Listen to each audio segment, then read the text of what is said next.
Our homes are our fortresses, the very epicenters of our lives where we repose, dean, and navigate the journey of existence. An intrusion into this personal sanctuary by pests or intruders can indeed leave one feeling extraordinarily defenseless. However, what transpires when the invader is an ethereal force, a spectral intruder? Keith Linder, an unassuming man who found his homely heaven besieged by a supernatural entity, threatening to morph his tranquil dwelling into a tormenting inferno. Today, we delve into the enigmatic case of Keith Linder and the so-called Bothell House.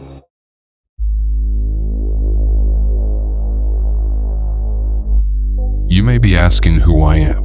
Well, my name is William, and I'm one of the editors for the Dr. Creepy Show. And tonight, I'll be your host for the haunting of the Bothell Washington Demon House. But before we embark on this chilling journey into the paranormal, kindly confirm your subscription to the Dr. Creepy Show and let us know your thoughts on other real-life horror stories you'd like us to unravel in future episodes. Chapter 1. Meet the Linders. In the year 2011, Keith Linder, an information technology specialist by profession, along with his partner Tina, decided to set up their nest in a suburban house tucked away in the peaceful town of Bothell, Washington. The house, a recent construction of 2005, promised them a serene life, making the bizarre events that followed all the more astonishing. For the initial few months, everything appeared normal, but as the old adage goes, great things often have humble beginnings. The first eerie incident reported by Keith and Tina was the inexplicable sound of a child coughing. This sporadic hacking noise, while initially harmless, quickly paved the way for a series of more horrifying experiences. One particular incident that Keith recalls involved a seemingly benign movie night. A potted plant, conveniently located near the television, suddenly decided to defy gravity, floating, pirouetting in midair, before abruptly crashing to the ground, as if the plant performing its rendition of Swan Lake wasn't enough to spook them. The couple had already encountered unexplained noises and mysteriously opened cabinet doors. Cabinet doors, drawers, cupboards again.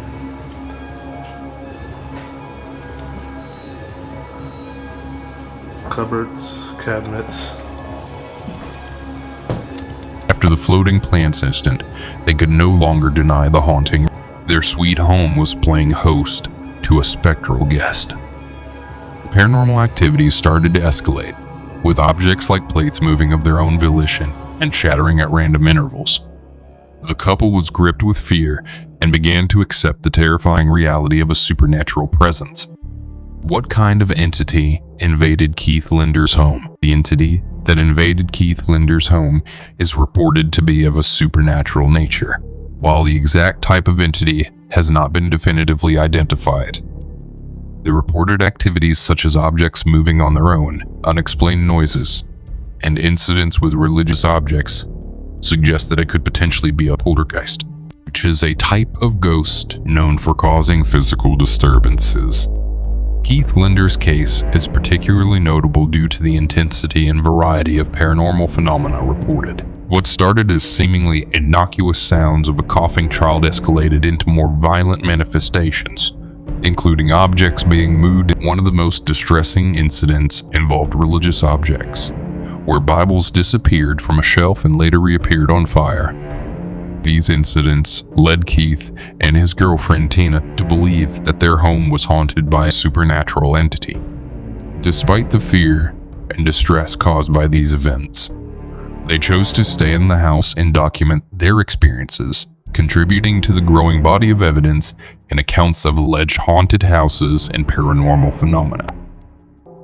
It's important to note, however, that while these occurrences can be distressing and difficult to explain, they do not necessarily prove the existence of ghosts or other supernatural entities.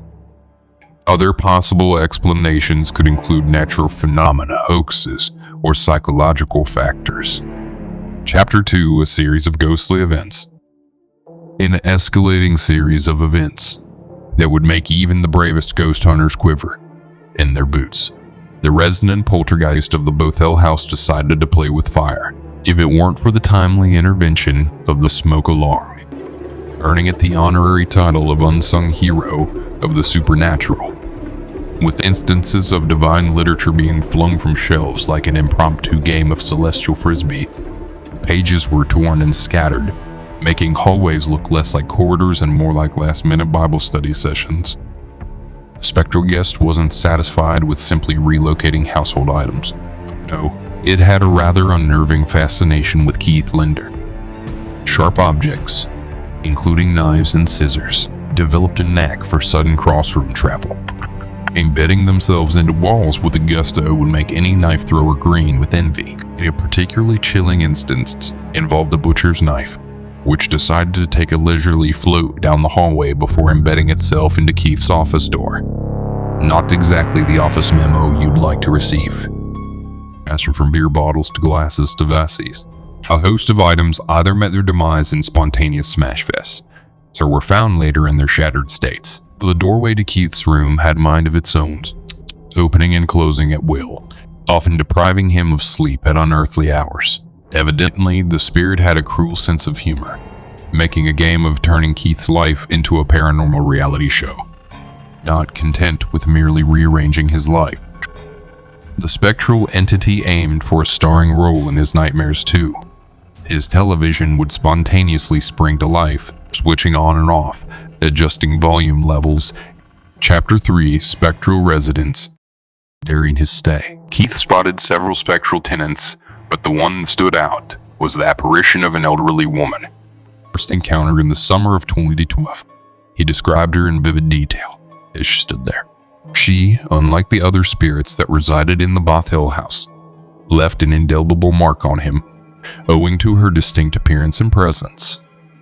This spectral entity seemed to harbor a profound aura that transcended the usual fright associated with ghostly apparitions. Keith described her as seemingly elderly, yet there was a certain ethereal quality about her that defied mere chronological categorization. She was not just old. She seemed to be an entity who had witnessed the passage of time. Her presence was enveloping, filling the space with an air of mystery and intrigue. Each encounter with her was a paradox of emotions, a tinge of fear intermingled with a strange sense of respect for her time-worn existence.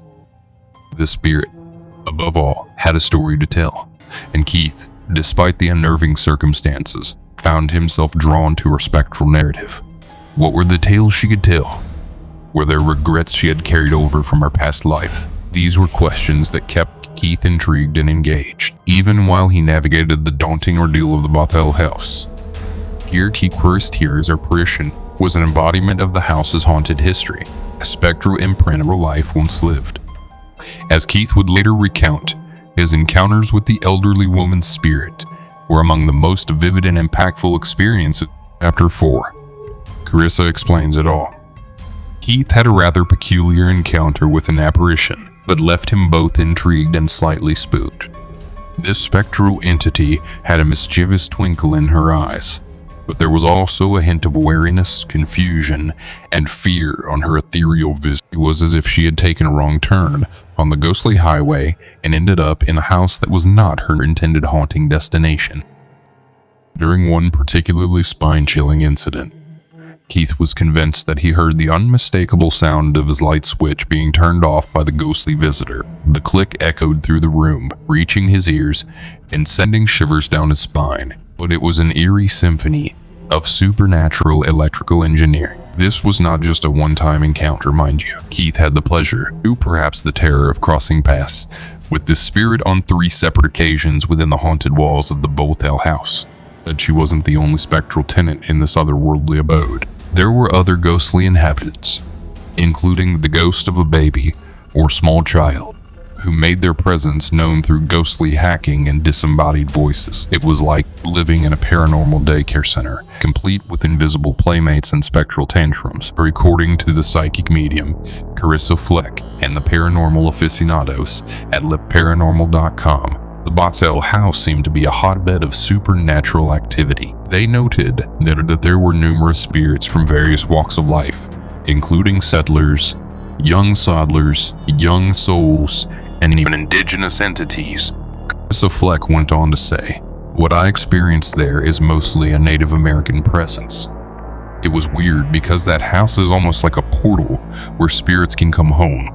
Well, who needs Zillow when you have a haunted house that acts as a gateway for lost souls? After a few years of enduring this haunted shenanigans, Keith decided it was time to call on the professional. He reached out to several ghost hunting TV shows, hoping to find some answers to the paranormal puzzle that plagued his home. The first group to take on the case was the ever-daring Ghost Adventures. They were particularly drawn to the 666 symbol in indigenous language graffiti found in Keith's office. After an intense investigation that made it to air in the 2015 episode of Demons in Seattle, the Ghost Adventures team, unfortunately, couldn't find any conclusive evidence. But hey, at least they got some good footage for their show. Deterred by the lack of proof captured on camera, Keith continued his quest for answers. This time, he decided to enlist the help of independent paranormal researchers and experts from the scientific establishment of parapsychology. These were not your average ghost hunters. They were the real deal. The team delved deep into the history of the land on which Keith's house stood and made a startling discovery. It turned out that the plot was once an early Irish settlement. As the team revealed, we came here, we listened to Keith's story, and we talked to a priest. That priest told us something quite phenomenal, that there was evidence, or he believed, that Keith's home was built on settlements of people who had passed away and who could still be here. Well, it seems like Keith stumbled upon a ghostly real estate goldmine. Who knew that buying a haunted house could come with a bonus package of historical settlements and spectral roommates? So, as Keith continued his journey to uncover the truth behind the haunting in his house, one thing was clear. This was no ordinary ghostly encounter. It was a paranormal roller coaster full of twists, turns, and unexpected surprise, and Keith was determined to ride it until he found the answers he was seeking, even if it meant sharing his home with a spirited community of otherworldly beings. Chapter 5. Enter the Specialist. This startling discovery lends support to the theory that the presence of ghosts on a property can be attributed to past tragedies and deaths. It's a scenario eerily reminiscent of the horror film Poltergeist, where a suburban family is tormented by spirits due to their house being built on an ancient burial ground. Talk about bad real estate choices. A team from the scientific establishment of parapsychology decided to investigate Keith's claims. Armed with their trusty equipment, they embarked on a mission to capture evidence of electronic voice phenomena, or EP for short. These EVPs are digital recordings of unexplainable sounds and voices that exist beyond the range of the human ear. The crew spared no expense, setting up dozens of recorders and cameras to capture every eerie noise and spectral whisper. By the time they wrapped up their investigation, they had amassed a mind-boggling 427 EVP tapes. That's more chilling audio than a haunted karaoke night. Haunting intensified. Keith Linder realized he needed a supernatural intervention. Desperate to combat the otherworldly menace, he summoned a priest to perform an exorcism in his home. But before getting down to the business of banishing specters, the priest issued a grave warning. He cautioned Keith, saying, "My friend, exorcisms rarely work on the first try. Brace yourself for a bumpy spectral ride." And boy, was he right. The priest's services were required not just once, but twice more. It seemed the spirits had developed an affinity for Keith's abode and were not inclined to leave without a fight. With each unsuccessful exorcism, Keith began to doubt that the haunting was simply the result of restless spirits from a bygone settlement.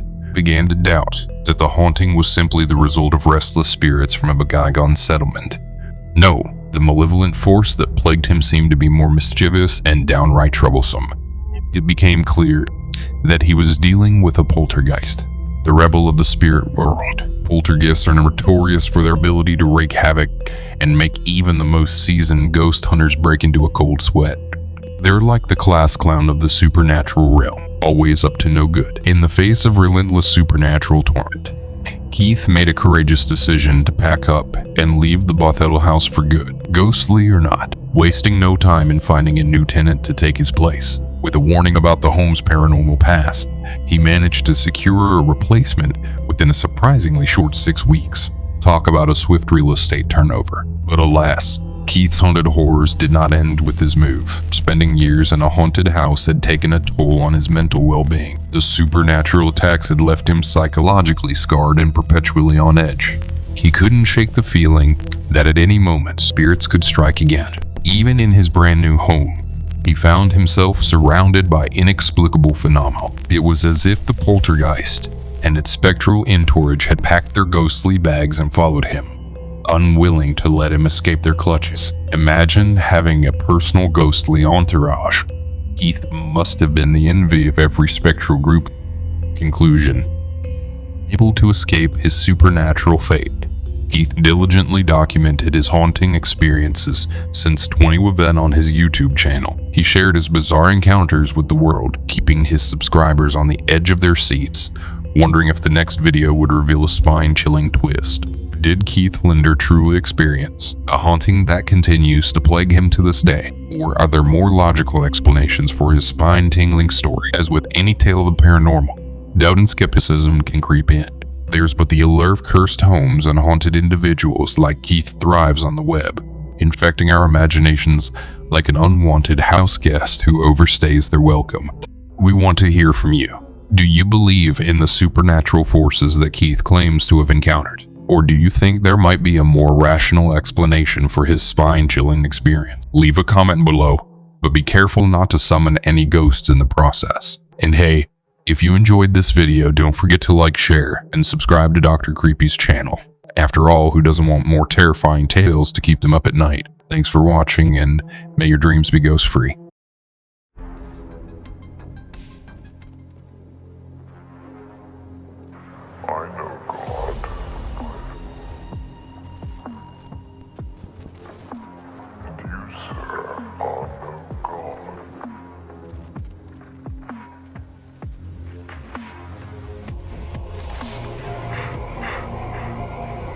Dr. Creepy.